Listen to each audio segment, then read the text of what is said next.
Hello friends, हमारे YouTube channel study and motivation में आप सबका स्वागत है। साथियों, ट्रांसफर नीति 2025-26 के संबंध में एक और महत्वपूर्ण अपडेट प्राप्त हुआ साथियों, जो पत्र के माध्यम से आपको जानकारी प्राप्त हो गई होगी, जिसमें स्पष्ट रूप से संपूर्ण दिशा निर्देश दिए कि आवेदन को अनलॉक कैसे करना। साथियों, अनलॉक भी कर लेंगे आप, उसमें सब चीज़ें जो भी आपको एडिट करना वो भी कर लेंगे, सब चीज़ समझ लें।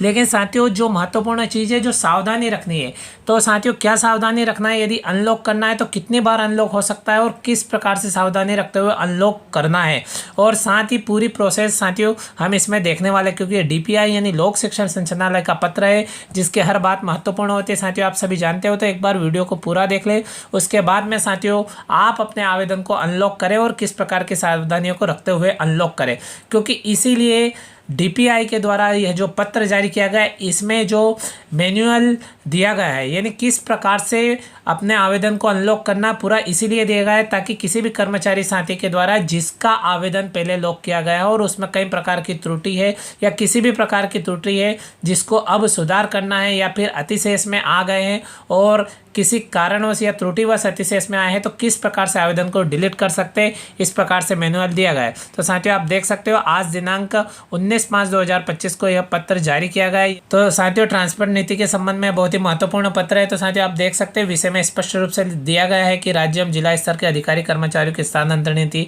और यहाँ संदर्भ में पत्र दिया गया है जो पूर्व में जारी किया गया था।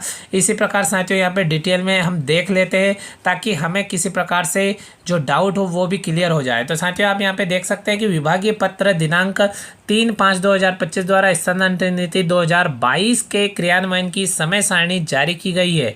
समय सारणी में आयुक्त लोक शिक्षण के पत्र दिनांक 15/5/2025 द्वारा स्वैच्छिक आवेदन हेतु अंतिम तिथि 21/5/2025 नियत की गई। यानी साथियों पहले 16 अंतिम थी, फिर 21/5/2025 अंतिम की गई है।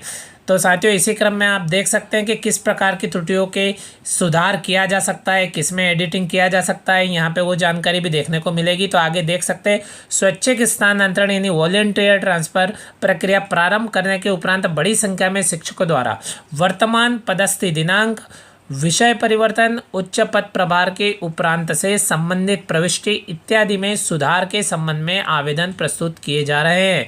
इस संबंध में सभी संभागीय संयुक्त संचालक आबलिक जिला शिक्षा अधिकारी को आवश्यक सुधार हेतु संचालनालय के पत्र क्रमांक 106/107 दिनांक 13/5/2025 द्वारा निर्देशित किया गया है।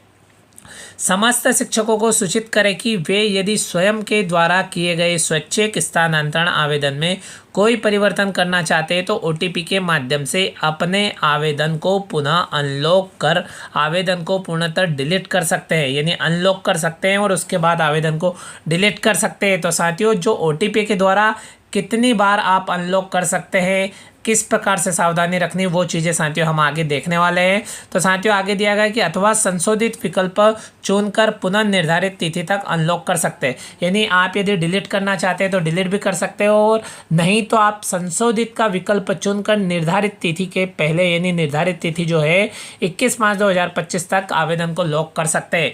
इसी क्रम में साथियों जो नीचे की 3 लाइन देखेंगे तो इससे स्पष्ट होता है, इसमें 2 बातें दी गई है कि आवेदन में सुधार आबलिक डिलीट। तो साथियों यहाँ पे दिया गया है कि ऐसे अतिशय शिक्षक जो त्रुटिपूर्ण जानकारी के कारण अतिशय से वे अपने स्वैच्छिक स्थानांतरण के आवेदन को सुधार या डिलीट कर सकते हैं। सुधार से तात्पर्य यदि वो अतिशेष में त्रुटिपूर्ण या त्रुटि के कारण आए हैं तो भी वो स्वैच्छिक स्थानांतरण चाहते हैं तो वो अपने आवेदन में सुधार कर सकते हैं या सुधार कर ले। और इसी प्रकार से जो अतिशेष में आए हैं और वह अब मान लो अतिशेष में नहीं है या त्रुटिपूर्ण जानकारी के कारण वो अतिशेष में है तो वे अपने स्वैच्छिक स्थानांतरण को डिलीट कर सकते हैं। इस प्रकार साथियों 2 बातें यहाँ स्पष्ट रूप से लिखी है, और अतिशय शिक्षकों से संबंधित जो प्रक्रिया एवं समय सारणी पृथक से प्रसारित की जाएगी। साथियों इसी प्रकार की जानकारी तथा आने वाले नोटिफिकेशन को तुरंत प्राप्त करने के लिए साथियों आप हमारे चैनल को सब्सक्राइब जरूर कर लें साथियों।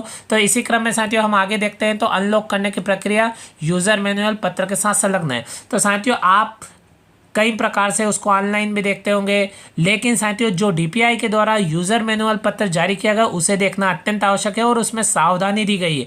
जिस सावधानी को रखेंगे तो साथियों हम हमारे आवेदन को अनलॉक करने में किसी प्रकार की त्रुटि ना करेंगे, और कितनी बार अनलॉक कर सकते हैं ये भी हम देख लेते हैं।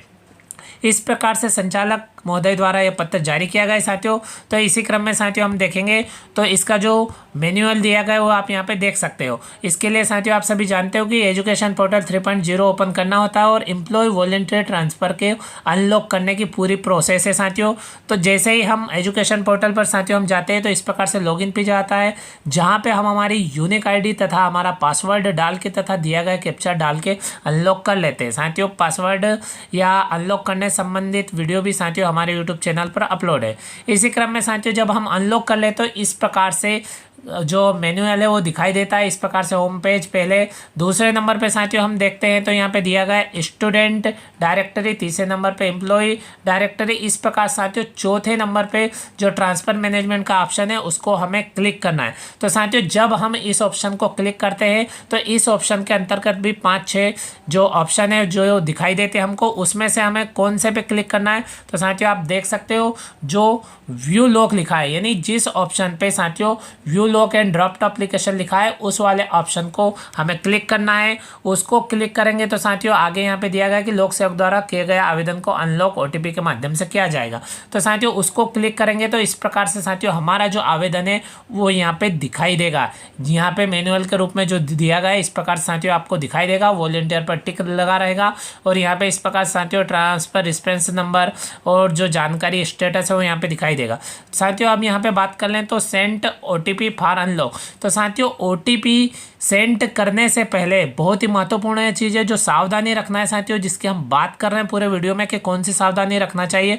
तो सावधानी साथियों हम यहीं पे देख लेते हैं क्योंकि यहाँ पे स्पष्ट रूप से लिखा है क्या सावधानी रखना है। तो यहाँ पे नोट दिया गया है कि लोक सेवक के स्थानांतरण आवेदन को अनलॉक करने की सुविधा केवल एक बार ही प्रदान की जाएगी। कृपया इसे सफलतापूर्वक अनलॉक करें।